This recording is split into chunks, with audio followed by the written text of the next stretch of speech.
दोस्तों आज की इस वीडियो में हम बात करेंगे SWP यानी कि सिस्टमैटिक विथड्रॉल प्लान के बारे में। मैं पूरी कोशिश करूंगा आपको सिंपलेस्ट वे में समझाने का कि आखिर SWP होता क्या है, ये काम कैसे करता है और आप कैसे SWP को सेट कर सकते हैं।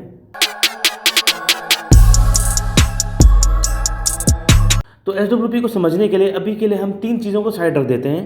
पहला है टैक्सेशन, दूसरा है इन्फ्लेशन और तीसरा है मार्केट फ्लक्चुएशन। और मुड़ते हैं सबसे आसान कंसेप्ट की ओर यानी कि FD।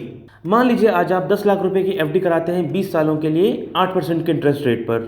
तो 20 सालों के बाद आपका पूरा कॉर्पस बनेगा तकरीबन 48 लाख, करेक्ट। अब अगर आपने ये FD किसी बड़े खर्च के लिए नहीं बल्कि अपने मंथली एक्सपेंसेस के लिए जो कि रिटायरमेंट के बाद होने वाले हैं उसके लिए रखा हुआ है, तो यानी कि मैच्योरिटी के बाद आपको इस पूरे अमाउंट की तो ज़रूरत पड़ेगी नहीं। तो आपको भी लगेगा कि यार ये पूरा अमाउंट को एक साथ निकालने के बजाय अच्छा रहता अगर मैं सिर्फ 50,000 रुपये इसमें से निकालूं और बाकी पैसों को इन्वेस्टेड रहने दूं।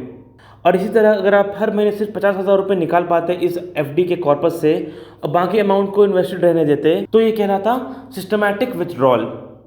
जहां ऑल्दो आप इसको वन टाइम विथड्रॉ कर सकते थे, लेकिन आपने समझदारी के साथ इसे हर महीने थोड़ा थोड़ा करके निकाला और बाकी पैसों को इन्वेस्टेड रहने दिया। तो मैं आपको बता दूं कि अगर इस पूरे सिनेरियो में जहां मैंने आपको बताया कि आपने 10 लाख रुपए की FD कराई 20 साल के लिए 8% के इंटरेस्ट रेट पर, 20 सालों के बाद वो बनता है 48 लाख। लेकिन अगर आप ये सिस्टमैटिक विथड्रॉल का तरीका अपनाते हैं तो आप इस कॉर्पस से हर महीने तकरीबन 60,000 रुपये निकाल पाएंगे नेक्स्ट 10 सालों के लिए, जो बनते हैं तकरीबन 70 लाख रुपए।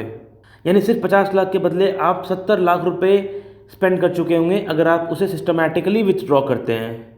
अब आप कुछ मत करिए, इस पूरे एग्जाम्पल में आप FD को म्यूचुअल फंड से रिप्लेस कर दीजिए, जहाँ पे हर महीने की जो इन्वेस्टमेंट होती है हमारी वो SIP कहलाती है और मैच्योरिटी पूरा होने के बाद जो उसका विथड्रॉ कर रहे हैं हम सिस्टमैटिकली वो SWP कहलाती है, यानी कि सिस्टमैटिक विथड्रॉल प्लान। अब ध्यान दीजिएगा, इस वीडियो की शुरुआत में मैंने आपको तीन चीज़ों को इग्नोर करने के लिए कहा था। पहला था इन्फ्लेशन, दूसरा था टैक्सेशन और तीसरा था मार्केट फ्लक्चुएशन। तो मैं आपको बता दूं कि सबसे पहली चीज़ जो है वो है इन्फ्लेशन। उसे नापने का एक तरीका होता है, वो कहलाता है इन्फ्लेशन रेट, जो कि एक सरकारी आंकड़ा होता है और इंडिया में ये 6% है। यानी कि किसी भी चीज़ की वैल्यू साल दर साल 6% के रेट से बढ़ रही है। पर ये एवरेज होता है कई सारे वेरिएबल्स एंड फैक्टर्स का भी। और महंगाई का एक दर जो है वो पर्सनल भी होता है, जो कि डिपेंड करता है आपके लाइफस्टाइल और आपके स्पेंडिंग पैटर्न से। जैसे अगर आप फ्रिक्वेंटली ट्रैवल करते हैं तो जब भी पेट्रोल के प्राइसेस इंक्रीज़ होंगे तो वो डायरेक्टली अफेक्ट करेगा आपके मंथली स्पेंड को। वहीं पे अगर कोई है जिसे इलेक्ट्रॉनिक गैजेट्स खरीदने का शौक़ है तो उस पर डिफ्लेशन का असर पड़ेगा, यानी चीज़ों के रेट कम होने से उसका मंथली स्पेंड कम हो जाएगा। इसलिए मेरा पर्सनली ऐसा मानना है कि जो सरकारी आंकड़ा है 6%, इसे आप अपने साल दर साल के खर्चों से भी एक बार कंपेयर करें कि आपका पर्सनल लाइफस्टाइल में इन्फ्लेशन रेट कितना है, क्योंकि ये डिसाइड करता है आपके आने वाले कॉर्पस का वैल्यू भी। दूसरा आता है टैक्सेशन। तो इसमें मैं आपको बता दूं कि इसमें LTCG यानी कि long term capital gain tax लगता है, जिसका रेट गवर्नमेंट डिसाइड करती है। तो फिलहाल के लिए आपको इसकी फिक्र नहीं करनी है। और last but not the least सबसे इंपॉर्टेंट फैक्टर आता है मार्केट फ्लक्चुएशन का। तो जैसे किसी भी शेयर मार्केट लिस्टेड कंपनी का नंबर ऑफ शेयर्स और शेयर प्राइस होता है, म्यूचुअल फंड के केस में शेयर प्राइस को NAV कहते हैं और नंबर ऑफ शेयर्स को यूनिट्स कहा जाता है। क्योंकि ये मार्केट का हिस्सा है इसलिए ये NAV भी फ्लक्चुएट करता रहता है। अब मिसाल के तौर पे 1 जनवरी 2025 को अगर आपके म्यूचुअल फंड में 100 रुपये की NAV की 1 लाख यूनिट्स थे तो ये आपका कॉर्पस बनाती है 1 करोड़ रुपये। अब इसमें से मान लीजिए आप 1 लाख रुपए निकालते हैं 1 फरवरी 2025 को, जिस दिन आपके म्यूचुअल फंड का NAV 105 रुपये है। तो यानी कि आपको इस 1 लाख यूनिट्स में से 952 यूनिट्स, जो कि आता है 1 लाख डिवाइड बाय 105 करके, 905 यूनिट्स बेचने पड़ेंगे, तब आप इस 1 लाख रुपये को विथड्रॉ कर पाएंगे।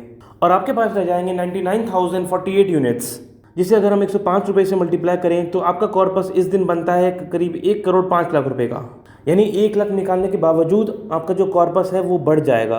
वहीं अगर अगले महीने आप दोबारा 1 लाख रुपए निकालते हैं जिस दिन NAV 95 रुपये यानी कि पहले से 10 रुपये कम है, तो आपको इस दिन सेम अमाउंट के लिए 1052 यूनिट्स बेचने पड़ेंगे। बट फिक्र मत कीजिए, ये सारा काम अपने आप बैकएंड में हो रहा होता है, तो इसमें आपको कोई भी इनपुट नहीं देना है। लेकिन हाँ, इन मार्केट फ्लक्चुएशन पे एक बार ज़रूर नज़र रखना है आपको हर कुछ समय पे। तो ये थी मेरी वीडियो SWP के ऊपर। अगर ये वीडियो आपको पसंद आई, मेरा काम पसंद आया, तो ये वीडियो को लाइक करें और मेरे चैनल सब्सक्राइब करें। आप मुझे इंस्टाग्राम पर भी डीएम कर सकते हैं अगर आपकी किसी भी तरह की कोई भी क्वेरी है, टैक्स फाइलिंग से रिलेटेड या फिर टैक्सेशन से रिलेटेड या फिर म्यूचुअल फंड से रिलेटेड, मैं आपकी ज़रूर हेल्प करूँगा उसमें। Thank you so much.